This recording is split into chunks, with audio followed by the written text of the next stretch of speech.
जय माँ इंद्राक्षी, जय अम्बे। इंद्राक्षी धाम में दर्शकों आप सभी का हम हार्दिक स्वागत करते हैं। आज के दिन जिन जातकों का जन्म दिवस है, मैरिज एनिवर्सरी है, उन सभी को हमारी तरफ से बहुत बहुत शुभकामनाएं। हथेली में यदि शनि कमज़ोर हो जाए तो नाना भांति के व्यक्ति को नुकसान होने प्रारंभ हो जाते हैं। आज हम एक चित्र के माध्यम से आपको बताएंगे कि अच्छे शनि की पहचान क्या है, शनि का मतलब क्या होता है। ये सारी चीज़ें आपको इस अंक में जानने को मिलने वाली हैं। आइए पहले आज का हम पंचांग देखें।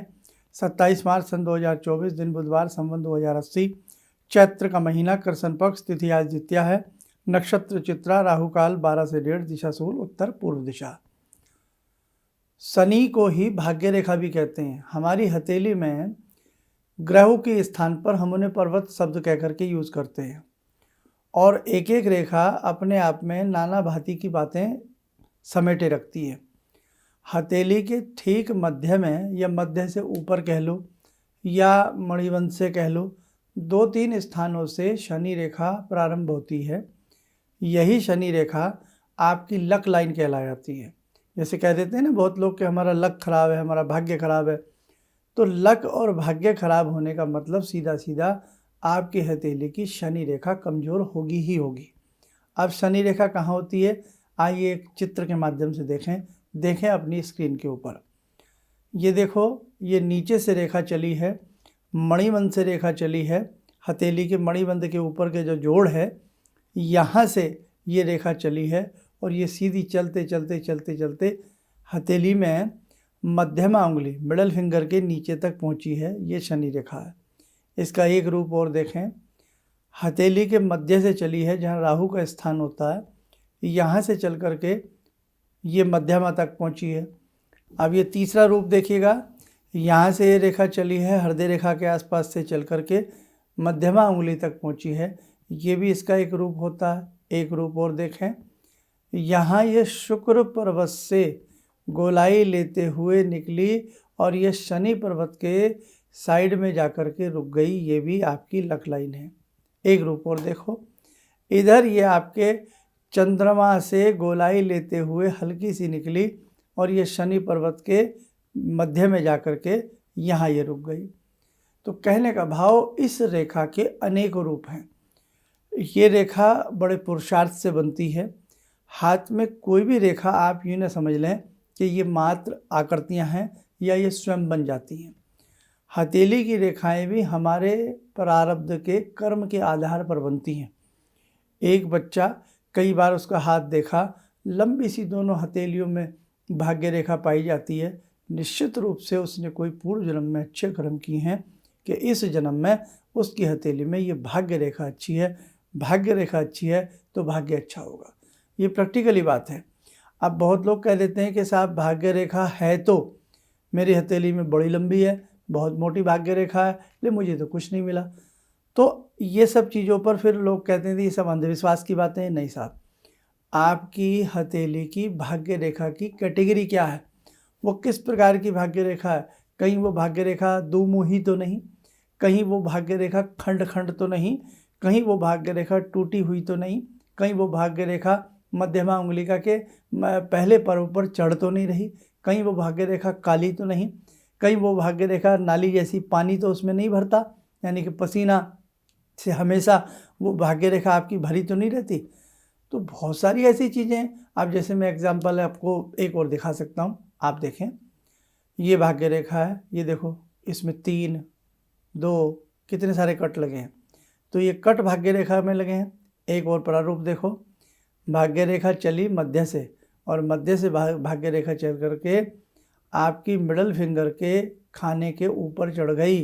प्रथम पर्व के ऊपर तक ये भाग्य रेखा चली गई। इसका होना निष्फल होता है, कोई मायने नहीं रखता इसका। तो कहने का भाव, अगर ऐसी भी भाग्य रेखा होगी, आपको लगेगा भाग्य रेखा बहुत अच्छी है, लेकिन ऐसी होगी तो निष्फल हो जाएगी।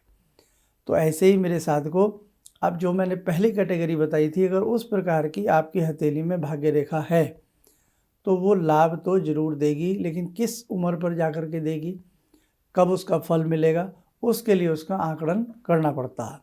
आज मेरा मतलब ये था कि अगर आपकी हथेली में भाग्य रेखा टूटी हो, आगे से उसके 2 मुंह हो जाएं, ऐसे करके आपकी भाग्य रेखा हथेली के मध्य से या नीचे से चल करके ऊपर पहुँचे, पर्व पर चढ़ जाए, मध्यमा अंगुली के पर्व पर चढ़ जाए, तो वो भी उसका फल निष्फल हो जाता है। हथेली में आपकी लक लाइन है ये, इसे हम शनि रेखा भी कहते हैं। यही रेखा बहुत कमाल की रेखा होती है। आपके पास आपकी डेट ऑफ बर्थ की ज़रूरत नहीं, किसी चीज़ की आवश्यकता नहीं होती है। अगर केवल आपका हाथ देख करके, आपकी रेखाओं को देख करके पहचाना जा सकता है आपका आने वाला समय। अब जैसे हमने एक रेखा दिखाई थी ना, खंड खंड बीच में से एक जगह टूट गई, फिर ऊपर टूट गई, तो ये हर 10 साल के बाद इसका ये योग होता है। हर 10 साल के बाद ये रेखा टूट रही है। 8-10 साल का पीरियड बड़ा ख़राब, बीच में थोड़ा सा सही, फिर ख़राब, थोड़ा सा सही, फिर ख़राब। ऐसा बहुत लोगों के साथ होता है कि जरा सा अच्छा जीवन जीने को मिलता है और फिर जीवन खराब जीने को मिलता है। सेकेंडली, आप व्यापार करते हैं, व्यापार उठेगा, बहुत औंधे मुँह फिर गिरेगा, उठेगा फिर गिरेगा। वो ये ना कोड़ी कोड़ी माया जोड़ी, धीरे धीरे धीरे धीरे धीरे धीरे जीवन का विकास किया, नया व्यापार किया और सब कुछ फिर गोल हो गया। सांप सीढ़ी के खेल की तरह कि साहब एक एक दाना चला, 99 पे गए, सांप ने डसा और फिर घूम फिर करके नीचे आ गए। आप में से ऐसे बहुत लोग हैं, बहुत अच्छी जॉब मिली, हाथ से चली गई, बहुत अच्छा व्यापार चला, लेकिन न जाने क्या हुआ, सब कुछ ठप हो गया। तो ये इसके लिए मैं आपसे यही कहना चाहता हूँ कि ये तो है एक रेखा, इसी के साथ साथ आपकी मस्तिष्क रेखा भी है, हृदय रेखा भी है, सूर्य रेखा भी है, व्यापार रेखा भी है, राहु की स्थिति भी है, केतु की स्थिति भी है। आपको एक बार किसी मर्मज्ञ को अपना हाथ दिखा लेना चाहिए। और फिर एक बात कहूँगा, जो साधक हैं, जो अच्छे से अपनी साधनाओं को कर रहे हैं, बहुत अच्छे से जप तप अपना कर रहे हैं, तो बेटे आपको कोई घबराने की बात नहीं है। हमारी साधनाओं का असर भी हमारी रेखाओं के ऊपर पड़ता है, और जितनी अच्छी जैसी हमारी साधना होती है उतनी हमारी रेखाएं बलवान होती चली जाती हैं। अब उधर आपकी साधना भी बहुत अच्छी नहीं है, आपने कोई गुरुदीक्षा भी नहीं ले रखी है। यानी कि गुरुदीक्षा से अर्थ ये है कि भाई गुरु फिर अपने हिसाब से हमें मंत्र देते हैं और उनके सहारे हम अपने जीवन को सुंदर बना लेते हैं, है ना। एक गुरु तो जीवन में होना चाहिए कायदे में। तो ऐसी स्थिति में हम दीक्षित भी नहीं हैं, हमारी साधना में भी वो बल नहीं है और हमारी रेखाओं में भी वो बल नहीं है। तो बेटा एक बार किसी मर्मज्ञ को अपना हाथ दिखाओ, ताकि उसका अच्छे से क्या उपाय करने चाहिए, क्या दान करना चाहिए, आपके जीवन में आपको लाभ मिले। ख़ास तौर से आपके बच्चे हैं, भावी बच्चे हैं, उनकी जॉब नहीं लग पा रही है या बहुत सारी समस्याओं से जूझ रहे हैं, तो भी एक बार हाथ की रेखाएं दिखा लेनी चाहिए, ताकि समझ में आ जाए आगे के लिए इन बच्चों के लिए क्या करना चाहिए, कौन से अच्छे उपाय करने चाहिए। चलिए आइए, समय हो चला आज की ध्यान साधना का। आज की ध्यान साधना में जुड़ते हैं भगवान श्री राम से। ॐ रामो राजमणि सदा विजयते, रामं रमे संभजे, रामेण विहता निशाचरचमू, रामाय तस्मै नमः। रामानास्ति परायणं परतरं, रामस्य दासोऽम्यहम्। रामे चित्तलया सदा भवतु मे, भो राम मामुद्धर। राम रामेति रामेति, रमे रामे मनोरमे, सहस्रनाम तत्तुल्यं, राम नाम वरानने। आदो राम तपोवनं दिगमनं, हत्वा मृगं काञ्चनं, वैदेहीहरणं जटायुमरणं, सुग्रीवसंवासनं,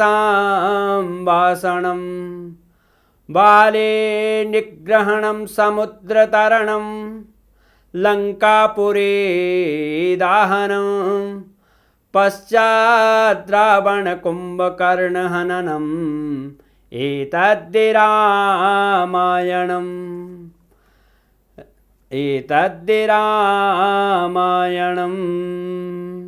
कवच बना लें, ध्यान करें, राम जी का शुभ आशीष हम सबके ऊपर बरस रहा है।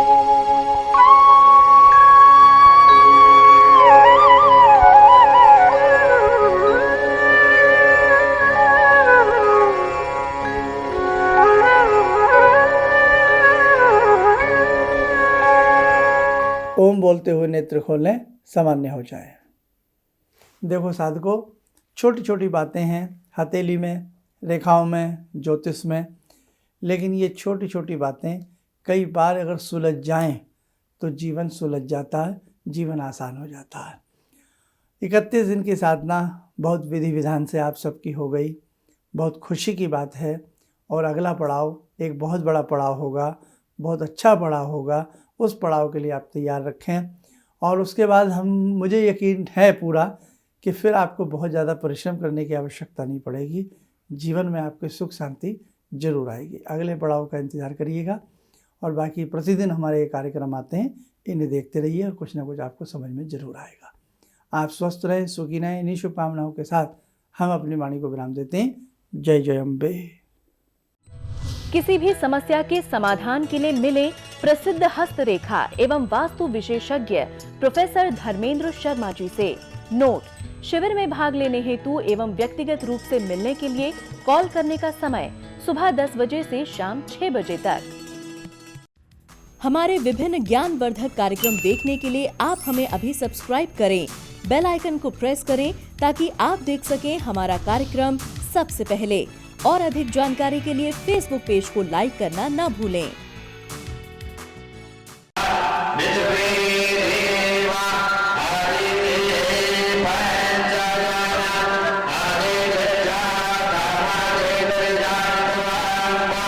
Yeah.